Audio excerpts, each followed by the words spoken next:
Eu era muito criativo, assim, muito criativo mesmo. Eu pensava muitas coisas. Você não era escritor, nada disso ainda? Não, lógico que não, pô. Eu achava que eu era louco. Em algum momento, inclusive, eu achava que eu era louco. Porque eu ficava pensando algumas coisas, criava histórias na minha cabeça. Eu achava que eu era meio maluco. Aí eu entro na faculdade de psicologia, e no primeiro dia da faculdade de psicologia, o professor, ele olha pra gente e ele fala assim, antes de nós começarmos a nossa aula de filosofia, eu estava muito interessado, porque eu já tinha lido algumas coisas, eu estudava, então eu sempre fui muito curioso. Já tinha esse amor por esse... Exato. E durante um tempo, eu preguei na igreja. Uau. E pregar na igreja foi decisivo para mim, primeiro pela minha comunicação, segundo, pelo meu desenvolvimento, né, pela ideia intelectual. E óbvio, porque aquilo foi um propósito. Eu entendi, ali eu entendi, inclusive, também o propósito de Deus em relação à minha vida e em relação a ser canal para outras pessoas. Ali eu entendi. E se eu era canal para outras pessoas, canal a galera pensa num cano. Não, o canal é um manancial, pô, tem que fluir. E pro canal fluir, o canal não tem que estar poluído, ele tem que estar limpo, você tem que cuidar para que aquilo receba mais água. Aquilo são as suas pernas, entendeu? Se você não cuidar e aí dá uma enchente, vir 900 toneladas, suas pernas vão quebrar, o canal quebra. A bênção deixa de ser bem espacifada. Exatamente, aí depois aquilo ali fica escasso. Então eu entendi isso daí, aí eu começava a estudar, eu ia pregar um sermão, eu estudava. Aí exemplo, eu queria atingir sim o emocional da galera, e o espiritual, só que eu também precisava atingir o intelectual, eu precisava que a pessoa pensasse. E eu comecei a estudar filosofia por conta própria. Quando eu entro na faculdade, o professor de filosofia começa, eu falei assim, cara, agora vai ser a melhor aula da minha vida.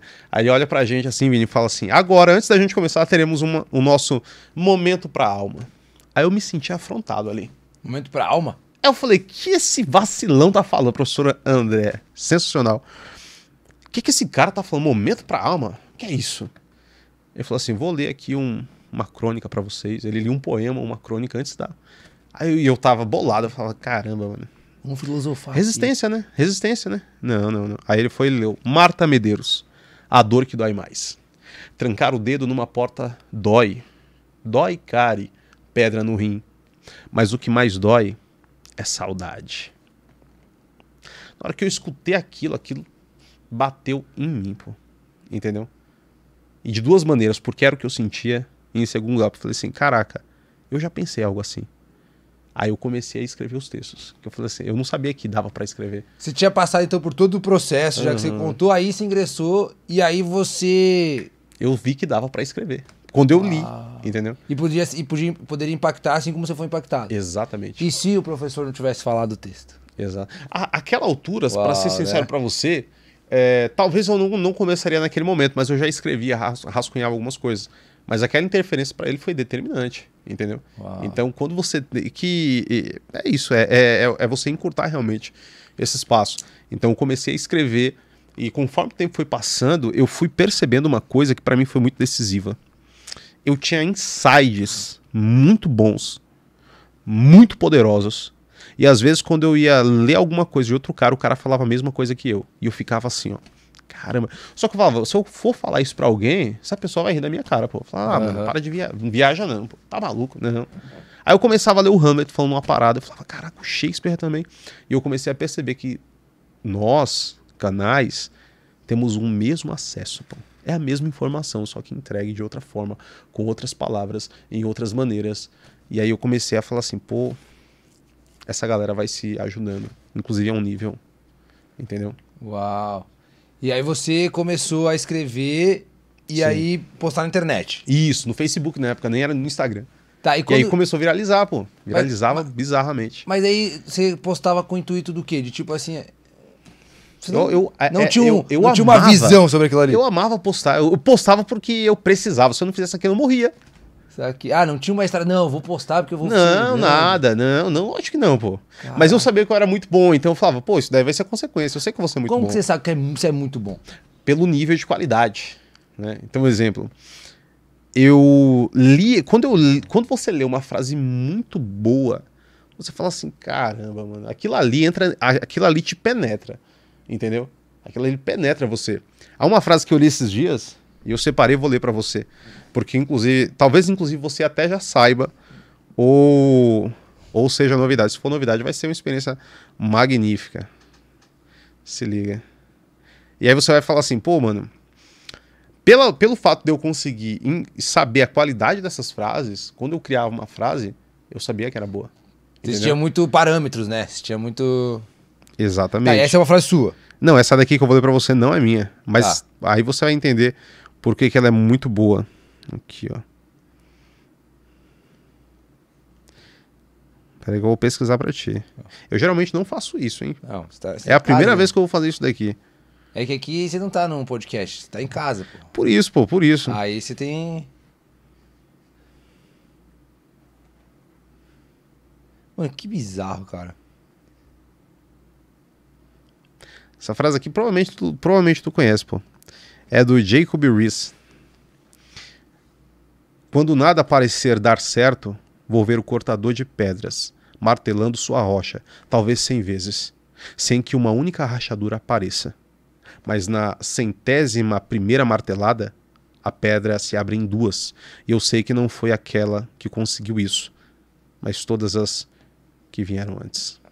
Uau. Eu não tinha escutado essa frase desse cara, mas eu já tinha escutado isso como uma história. Isso aqui... Como uma história, o cara comeu... Inclusive o Henrique me contou essa história. Ele falou o seguinte, ó, tem o cara que bate pedra lá, e aí ele racha na 100ª, e aí, qual que rachou a pedra?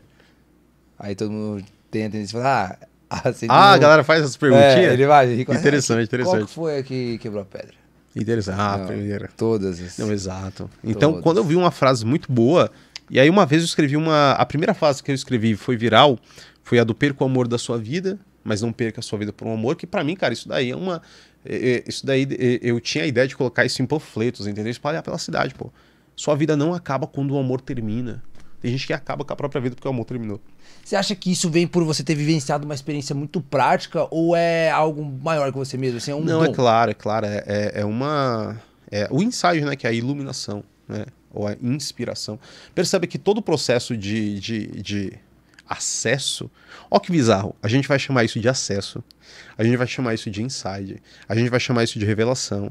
A gente pode chamar isso de brilho. A gente pode chamar isso de iluminação.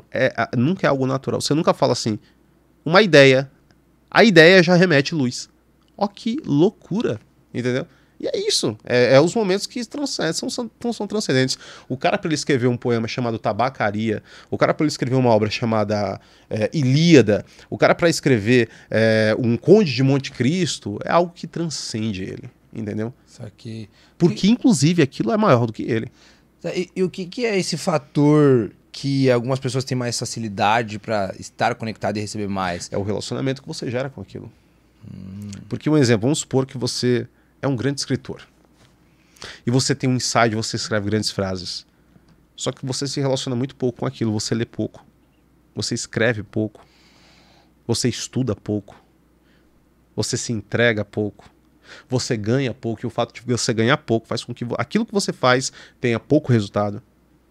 Se você é um cara que estuda aquilo, se você é um cara que você se interessa, se você é um cara que afia o machado, porque aí inclusive é uma outra frase, é uma frase de sofisticação de desenvolvimento. Tem a parte, beleza, sou machado, mas agora eu quero afiar esse machado. Entendeu? Agora eu quero ser a frase do presidente americano, né?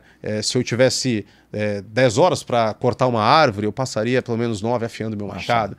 Então é um processo de sofisticação. Se eu tenho mais resultados, se eu tenho mais recursos, se eu tenho mais dinheiro, eu consigo ter mais qualidade, eu consigo ter mais entrega, eu consigo ter... Entendeu?